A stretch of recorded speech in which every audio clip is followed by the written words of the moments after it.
CMRL Exalogic ഇടപാടിൽ മുഖ്യമന്ത്രിയുടെ മകൾ വീണ വിജയന് പിന്നാലെ ഇഡിയും ചോദ്യം ചെയ്യുന്നതിൽ തീരുമാനം ഉടൻ ഉണ്ടായേക്കും. SFIO കുറ്റപത്രം വിശകലനം ചെയ്ത ശേഷം തുടർ നടപടി സ്വീകരിക്കും. കേസിൽ നേരത്തെ CMRL ഉദ്യോഗസ്ഥരെ അടക്കം ചോദ്യം ചെയ്തിരുന്നു.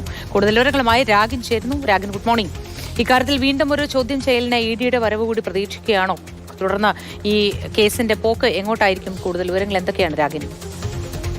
Modi, good morning. ഈ CMRL എക്സാലോജിക് ഇടപാടിൽ എൻഫോഴ്സ്മെന്റ് ഡയറക്ടറേറ്റ് കേസ് നേരത്തെ രജിസ്റ്റർ ചെയ്തിരുന്നു. ECIR കൊടുത്തിരുന്നു. കഴിഞ്ഞ ഒരു വർഷം മുൻപാണ് ഈ സംഭവം അതിനുശേഷം ഈ CMRL ഉദ്യോഗസ്ഥരെയും ശശിധരൻ കർത്തയും MD-യുമായിട്ടുള്ള ശശിധരൻ കർത്തയെ അടക്കം ED ചോദ്യം ചെയ്യുകയൊക്കെ ഉണ്ടായി. അതിനുശേഷം പിന്നീട് ഈ കേസ് അല്പം നിശ്ചലാവസ്ഥയിലായിരുന്നു.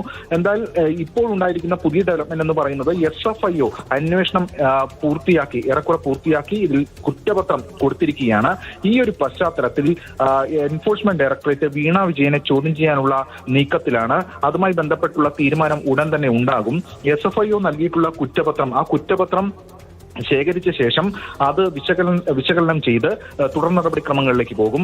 2.7 കോടി രൂപ ഈ എക്സാലോജിക്കിന് CMRL നൽകിയിട്ടുണ്ട്. അത് സേവനത്തിനല്ല ഈ തുക കൊടുത്തിരിക്കുന്നത് എന്നതൊക്കെയാണ് ഈ കുറ്റപത്രത്തിലെ കണ്ടെത്തലായി വന്നിരിക്കുന്നത്. മാത്രമല്ല, എൻഫോഴ്സ്മെന്റ് ഡയറക്ടറേറ്റ് ഇതിൽ CMRL ഉദ്യോഗസ്ഥരുടെ അടക്കം സ്റ്റേറ്റ്മെന്റ് രേഖപ്പെടുത്തിയിരുന്നു. വിശദമായിട്ടുള്ള മൊഴി ഈ കഴിഞ്ഞ വർഷം തന്നെ കുറെ ഉദ്യോഗസ്ഥരെ വിളിച്ചു വരുത്തി തന്നെ രേഖപ്പെടുത്തുകയും ഒക്കെ ചെയ്തിരുന്നു.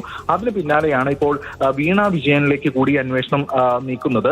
വിശദമായിട്ടുള്ള ചോദ്യം ചെയ്യൽ ഇതിൽ അനിവാര്യമാണ് EDയെ സംബന്ധിച്ചിടത്തോളം. എന്തായാലും അത്തരം നീക്കങ്ങൾ ഉടൻ തന്നെ ഉണ്ടാകുമെന്നാണ് ED വൃത്തങ്ങൾ നൽകുന്ന സൂചന. കാരണം SFIO കുറ്റപത്രമാണ് ഇതിൽ ഏറ്റവും പ്രധാനമായും ഇതിന് ആധാരമായി വന്നിരിക്കുന്നത്. അതിൽ ഒരുപാട് പേരെ പ്രതിചേർത്തിട്ടുണ്ട്. ആ പ്രതിചേർത്തവരെയൊക്കെ തന്നെ ഏറെക്കുറെ ED ചോദ്യം ചെയ്ത് കഴിഞ്ഞിരിക്കുന്നതാണ്.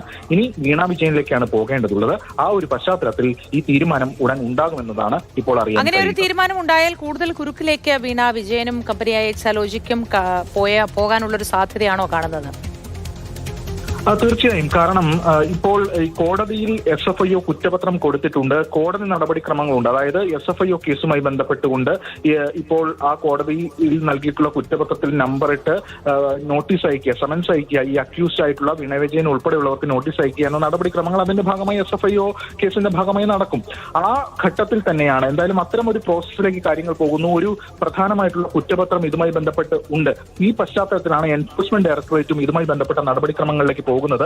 മാത്രമല്ല, ഈ കേസിൽ CMRL ഉദ്യോഗസ്ഥരെ നേരത്തെ തന്നെ ചോദ്യം ചെയ്തിരുന്നു. MD ഉൾപ്പെടെയുള്ളവരെ ചോദ്യം ചെയ്തിരുന്നു. അതായത് പണം കൈമാറിയെന്ന് പറയപ്പെടുന്നവരെ ചോദ്യം ചെയ്തിരുന്നു. ഇനി റിസീവറെ കൂടി അല്ലെങ്കിൽ ഇത് കിട്ടിയ ആളുകളിലേക്ക് കൂടി ED അന്വേഷണം പോവുകയാണ്. അതിന്റെ ഭാഗമായിട്ടുള്ള നടപടിക്രമങ്ങൾ SFIO കുറ്റപത്രം നൽകിയ പശ്ചാത്തലത്തിൽ കൂടി ED നടത്താൻ വേണ്ടി പോവുകയാണ് എന്നതാണ് ഇപ്പോൾ ലഭിക്കുന്ന വിവരം. ശരി, ED കൂടി ചോദ്യം ചെയ്യും എന്നതാണ് ഇപ്പോൾ ലഭ്യമാകുന്ന വിവരം.